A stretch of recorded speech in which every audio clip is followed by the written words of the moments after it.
લોકસભાની ચૂંટણીમાં કોની કેટલી સીટો મળશે એ અંગે દાવો તો ઘણા લોકો કરે છે, પણ સચોટ આંકડો કોણ આપશે?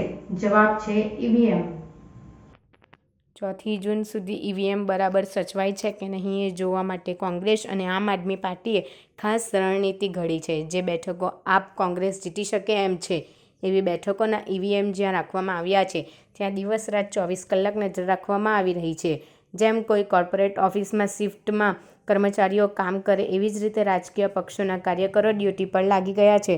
હાલમાં ભરૂચ લોકસભાના ઈવીએમ મશીન પોલિટેકનિક કોલેજના સ્ટ્રોંગ રૂમમાં અર્ધલક્ષરી દળો સહિત સુરક્ષા ટીમોના બંદોબસ્ત અને સીસીટીવી કેમેરાથી સજ્જ સ્ટ્રોંગ રૂમમાં મૂકવામાં આવ્યા છે। લિમિટેડ એરિયામાં કોઈને એક્સેસ નથી। ભરૂચ પોલિટેકનિકલ કોલેજ ખાતેના સ્ટ્રોંગ રૂમમાં ભરૂચ લોકસભાના મત વિસ્તારમાં આવતી 7 વિધાનસભાના ઈવીએમ રાખ્યા છે, એટલે રૂમના ફૂટેજ એક જ જગ્યાએ એક ટીવીના માધ્યમથી દેખાડવામાં આવી રહ્યા છે। સ્ટ્રોંગ રૂમથી લગભગ 100 મીટર દૂર આ વ્યવસ્થા ગોઠવી આપવામાં આવી છે।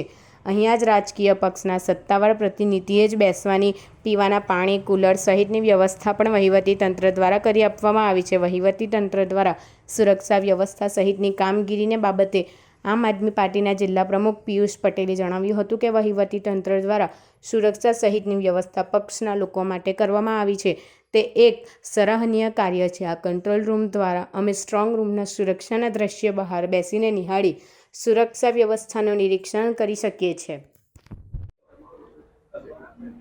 ભરૂચ આજે ગુજરાતમાં ઇલેક્શન પૂર્ણ થયું, રિઝલ્ટના ગણતરીના દિવસો જ્યારે બાકી છે ત્યારે ભરૂચની કેજે પોલિટેકનિક ખાતે જે સ્ટ્રોંગ રૂમ બનાવવામાં આવ્યો છે ત્યાં જે પણ ઉમેદવાર છે તમામ ઉમેદવારોના પ્રતિનિધિ માટે અને ઉમેદવારો માટે સીસીટીવી જે કેમેરાની જે સુવિધા ઉપલબ્ધ કરવામાં આવી છે પ્રશાસન દ્વારા, એ સારી સુવિધા છે કે જેથી કરી સ્ટ્રોંગ રૂમને જે સીલ કર્યા છે તમામ સીલ રૂમ એ સીસીટીવીની ઉપર બતાવવામાં આવી રહ્યા છે, કેમેરામાં બતાવવામાં આવી રહ્યા છે।